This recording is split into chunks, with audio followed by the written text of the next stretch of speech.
കൃഷ്ണ ഭഗവത്ഗീതയുടെ 3-ാം ദിവസത്തിലേക്ക് സ്വാഗതം. ഇന്നലെ കൃഷ്ണൻ ആത്മാവിന്റെ അമൃതത്തെക്കുറിച്ചും സുഖദുഃഖങ്ങളിൽ തളരാത്ത സ്ഥിതപ്രജ്ഞനെക്കുറിച്ചുമൊക്കെ പറഞ്ഞപ്പോൾ അർജുനന്റെ തല പുകയാൻ തുടങ്ങി.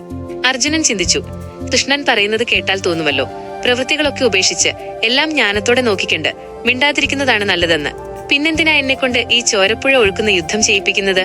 ഈ കൺഫ്യൂഷനോടെയാണ് ഗീതയിലെ ഏറ്റവും പ്രായോഗികമായ അധ്യായം ആരംഭിക്കുന്നത്. കർമ്മയോഗം 3-ാം ദിവസം. കർമ്മത്തിന്റെ രഹസ്യം. അർജുനൻ തന്റെ സംശയം കൃഷ്ണനോട് നേരിട്ട് ചോദിച്ചു. കൃഷ്ണ, അറിവാണ് ജ്ഞാനം കർമ്മത്തെക്കാൾ ശ്രേഷ്ഠമെങ്കിൽ പിന്നെ എന്തിനാണ് എന്നെ ഈ ഘോരമായ യുദ്ധത്തിലേക്ക് തള്ളിവിടുന്നത്? നിന്റെ വാക്കുകൾ കേട്ട് എന്റെ ബുദ്ധി ഭ്രമിക്കുന്നു. എനിക്ക് നന്മയുണ്ടാക്കുന്ന ഒരൊറ്റ വഴി കൃത്യമായി പറഞ്ഞു തരൂ. കൃഷ്ണൻ പുഞ്ചിരിച്ചുകൊണ്ട് പറഞ്ഞു. അർജുന, നീ കാര്യം തെറ്റിദ്ധരിച്ചു. ഈ ലോകത്തിൽ ആർക്കും ഒരു നിമിഷം പോലും ഒന്നും ചെയ്യാതിരിക്കാൻ, കർമ്മം ചെയ്യാതിരിക്കാൻ കഴിയില്ല.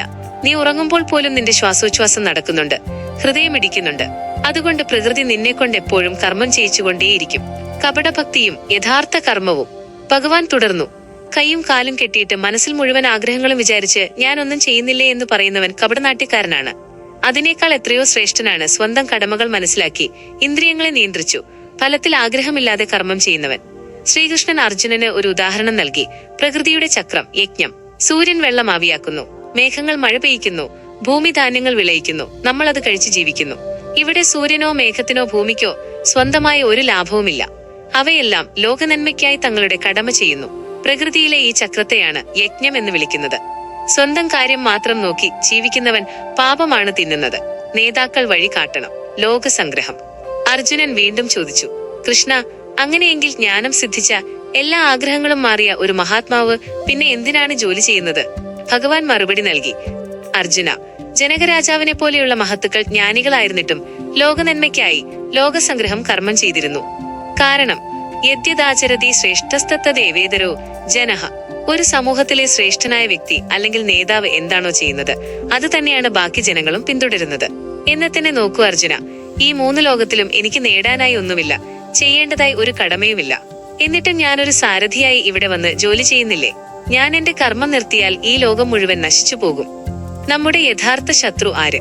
എല്ലാം കേട്ടുകഴിഞ്ഞപ്പോൾ അർജുനൻ മനുഷ്യസഹജമായ നമ്മളെയെല്ലാം അലട്ടുന്ന ഒരു ചോദ്യം ചോദിച്ചു. കൃഷ്ണ, എന്നാൽ ഒരാൾക്ക് തെറ്റ് ചെയ്യണമെന്ന് ആഗ്രഹമില്ലെങ്കിൽ പോലും ഏതോ ഒരു ശക്തി അവനെ ബലമായി പിടിച്ച് വലിച്ച് പാപം ചെയ്യിക്കുന്നത് പോലെ തോന്നാറുണ്ടല്ലോ. എന്താണ് ആ ശക്തി? ഭഗവാൻ കൃഷ്ണൻ ആ ശത്രുവിന്റെ പേര് വെളിപ്പെടുത്തി. കാമ ഏഷ ക്രോധ ഏഷ രജോ ഗുണ സമുദ്ഭവ. അർജുന, അത് മറ്റാരുമല്ല, നിന്റെ ഉള്ളിലെ കാമവും അതിരുകടന്ന ആഗ്രഹങ്ങൾ.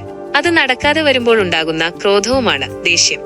ഇവനാണ് മനുഷ്യന്റെ ഏറ്റവും വലിയ ശത്രു. പുക അഗ്നിയെ മറയ്ക്കുന്നത് പോലെ, പൊടി കണ്ണാടിയെ മറയ്ക്കുന്നത് പോലെ ഈ ആഗ്രഹം മനുഷ്യന്റെ ബുദ്ധിയെ മറച്ചു കളയുന്നു. ഭഗവാൻ വഴി പറഞ്ഞു തന്നു. അതുകൊണ്ട് ആദ്യം നിന്റെ ഇന്ദ്രിയങ്ങളെ നിയന്ത്രിക്കുക. ശരീരത്തെക്കാൾ വലുതാണ് ഇന്ദ്രിയങ്ങൾ, ഇന്ദ്രിയങ്ങളെക്കാൾ വലുതാണ് മനസ്സ്, മനസ്സിനേക്കാൾ വലുതാണ് ബുദ്ധി. എന്നാൽ ബുദ്ധിക്കും മുകളിലാണ് ആത്മാവ്. ആത്മാവിനെ തിരിച്ചറിഞ്ഞ് ബുദ്ധി കൊണ്ട് മനസ്സിനെ നിയന്ത്രിച്ച് ഈ കാമമാകുന്ന ശത്രുവിനെ നീ തോൽപ്പിക്കുക. എഴുന്നേൽക്കൂ അർജുന, നിന്റെ യുദ്ധം ചെയ്യൂ. ഇന്നത്തെ ചിന്ത, ലൈഫ് ലെസൺ. പലരും വിചാരിക്കാറുണ്ട് ആത്മീയത എന്നാൽ കാട്ടിൽ പോയിരിക്കുന്നതാണെന്ന്. എന്നാൽ ഭഗവാൻ പറയുന്നത്, നമ്മൾ എവിടെയാണോ അവിടെ ഇരുന്ന് നമ്മുടെ കടമകൾ, അത് പഠിത്തമാകാം, ജോലിയാകാം, കുടുംബം നോക്കലാകാം, ആത്മാർത്ഥമായി ചെയ്യുക എന്നതാണ് യഥാർത്ഥ ആത്മീയത. Work is worship. കർമ്മമാണ് ആരാധന എന്ന സിദ്ധാന്തം ഗീതയുടേതാണ്. വരും വരായികകളെക്കുറിച്ച് ഓർത്ത് ഭയപ്പെടാതെ ഉള്ളിലെ ദേഷ്യത്തെയും അമിതാഗ്രഹങ്ങളെയും നിയന്ത്രിച്ച് മുന്നോട്ടു പോകാൻ കർമ്മയോഗം നമ്മെ പഠിപ്പിക്കുന്നു. അർജുനന് കർമ്മത്തിന്റെ പ്രാധാന്യം മനസ്സിലായി. എന്നാൽ ഈ വലിയ തത്വങ്ങൾ കൃഷ്ണൻ എങ്ങനെ അറിയാം? കൃഷ്ണൻ തന്റെ പ്രായത്തിലുള്ള ഒരാളല്ലേ? ഈ കൗതുകകരമായ സംശയവുമായി നാളെ നമ്മൾ 4-ാം ദിവസത്തിലേക്ക് കടക്കും. ജ്ഞാനകർമ്മ സന്യാസയോഗം. അവിടെ വെച്ചാണ് കൃഷ്ണൻ തന്റെ അവതാര രഹസ്യം വെളിപ്പെടുത്തുന്നത്. ഇന്നത്തെ കർമ്മത്തിന്റെ കഥ മനസ്സിൽ തൊട്ടോ? നാളത്തെ കഥയ്ക്കായി കാത്തിരിക്കുന്നുവോ?